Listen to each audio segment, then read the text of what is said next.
Thank you for stopping by Ballistic BBQ. On today's video, I'm going to be cooking up an authentic Jamaican jerk chicken. Let's get going.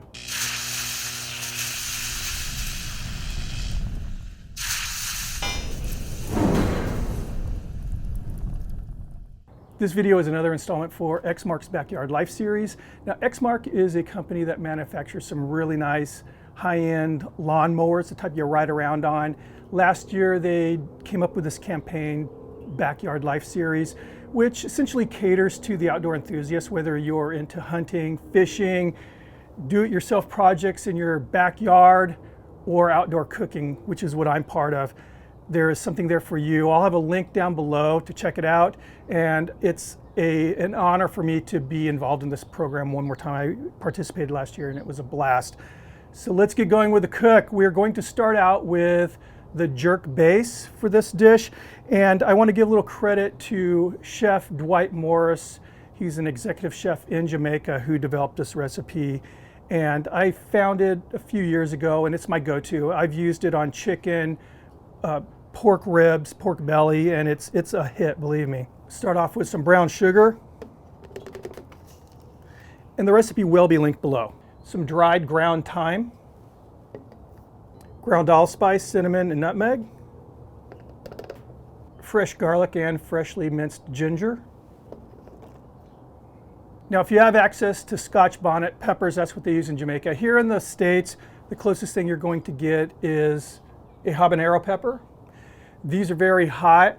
I'm leaving the pith and the seeds in here. If you want to mellow it out, just remove the seeds and the pith or add less.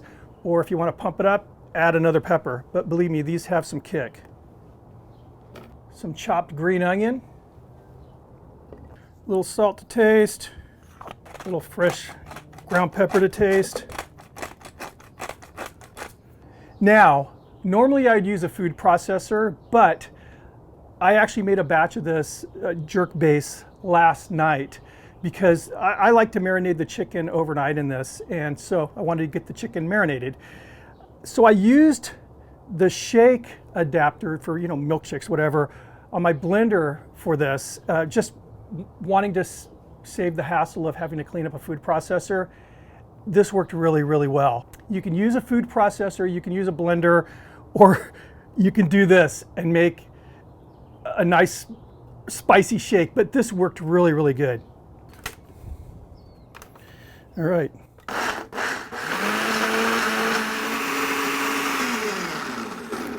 And here we go. Now the next thing I'm going to do is reserve 2 tablespoons of this. You want to make sure you do this right off the bat if you're going to make the sauce portion of this. There's a sauce that we're going to finish the chicken with that, again, is really delicious. But if you're not going to make the sauce, then don't worry about reserving any. There's what it looks like. So again, I'm going to reserve 2 tablespoons.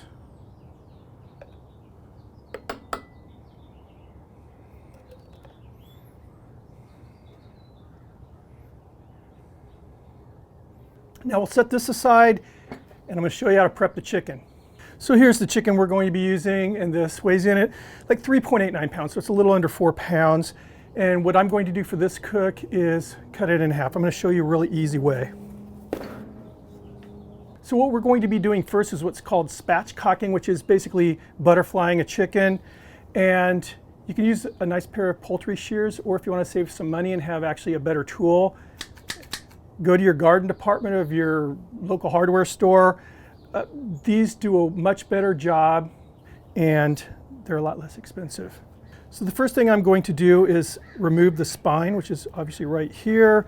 You can grab this little tail if you want, if it's there, and just parallel the sides of the spine with your shears. You can see these garden shears do a very good job. And they cut through the skin too, which a lot of the very expensive poultry shears that I own, they don't cut through the skin. These, again, much better.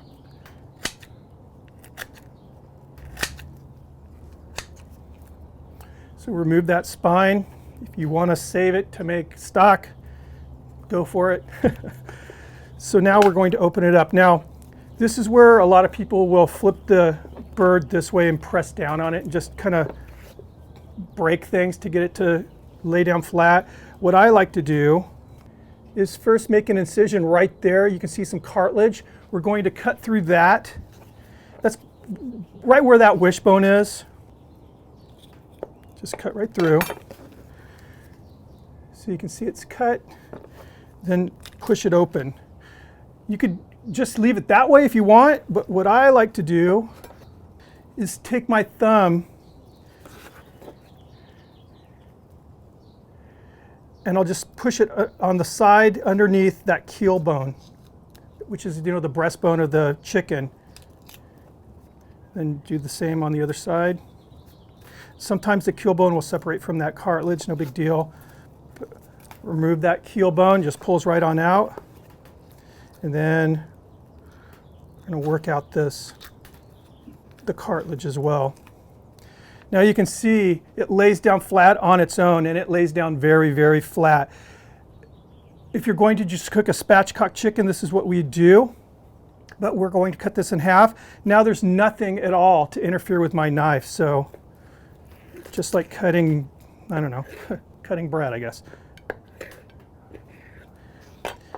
Now the only thing I'm going to do after cutting the bird in half is just clean up some of the loose kind of fatty ends, the areas with no meat, some of that loose skin.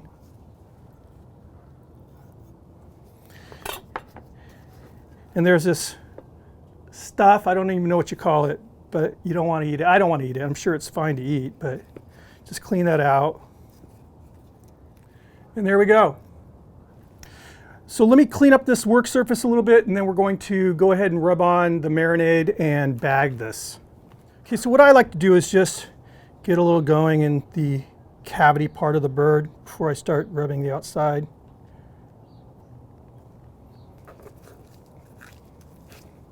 So we just want to make sure that we're getting a nice coating on all of the surfaces on the outside of this chicken.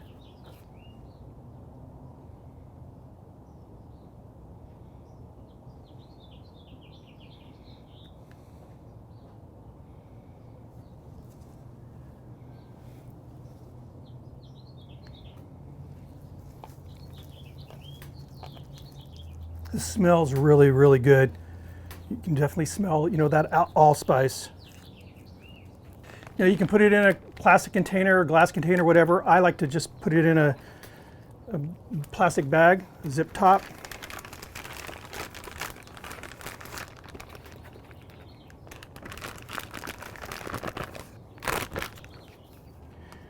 Now what I'll do is any extra, just get it in the bag here.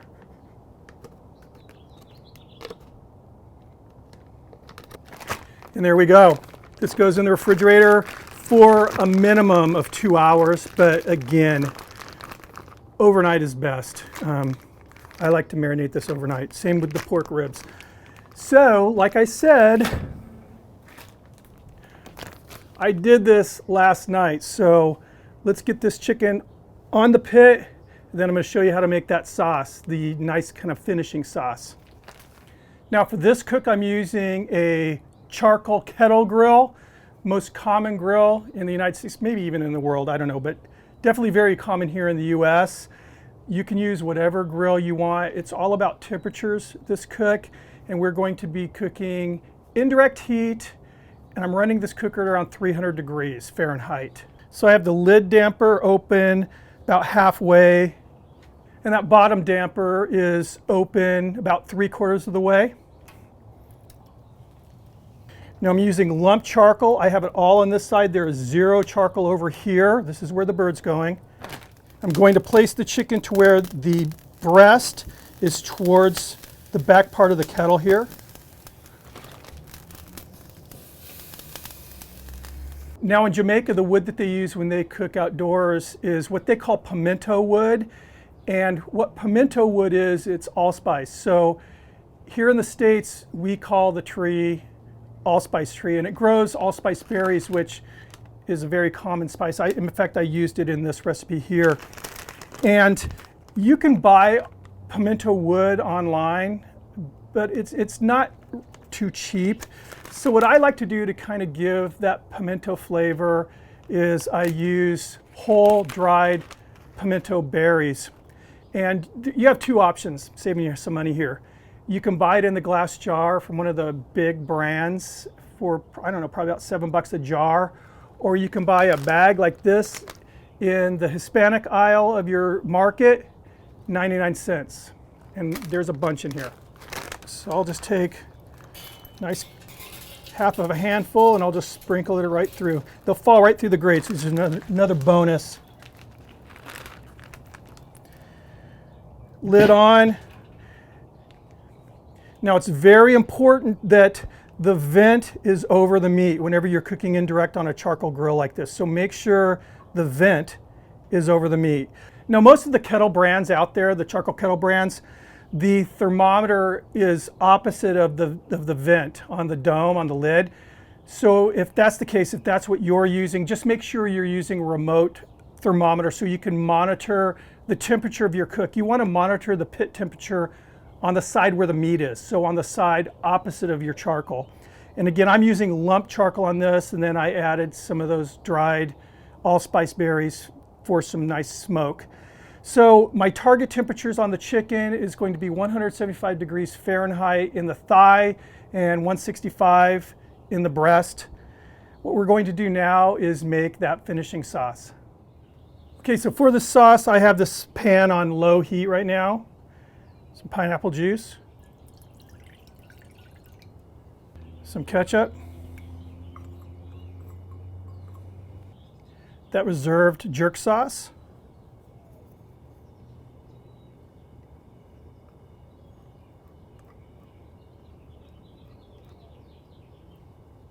and some Jamaican beer. You can use any lager, would work.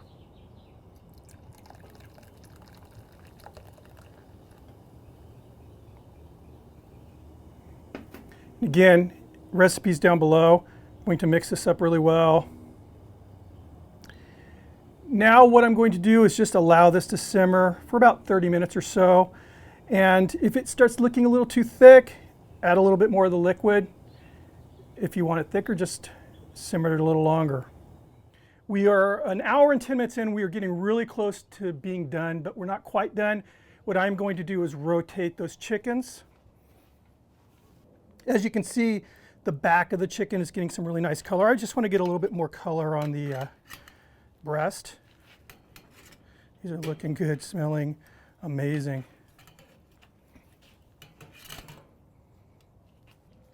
All right, I'm guessing 10 or 15 more minutes and we'll be done. Okay, yeah, literally 10 more minutes. Check that out. Skin looks really crispy, it smells amazing, and it's just got a beautiful color. What I'm going to do now is pull this off the pit, let it rest a little bit, then I'll cut it up, get it plated, we'll give you guys a try. All right, here it is, all cut up, ready to eat. I'm just smelling, you know, that allspice, mainly the allspice, but just all those spices and herbs. It smells so good. Now we're gonna go ahead and hit it with that sauce we made.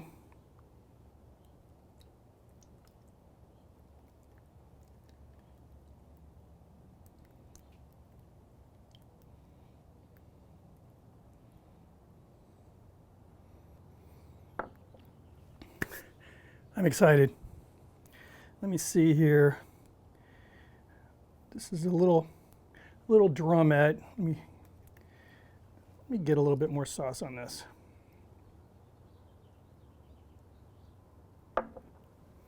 Like I said, it just smells so good. Everything about this is amazing. Let me try a leg here.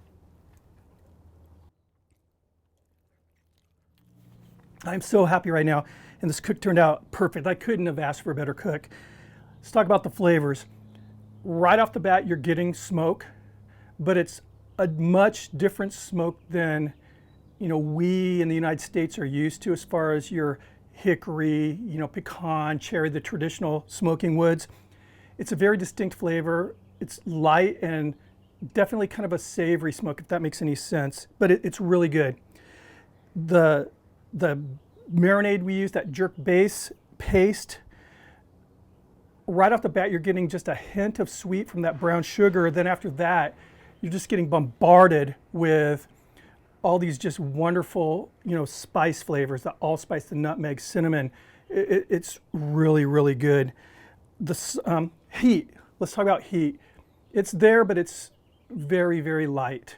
Again, if you want heat, add 1 or 2 more of those habanero peppers.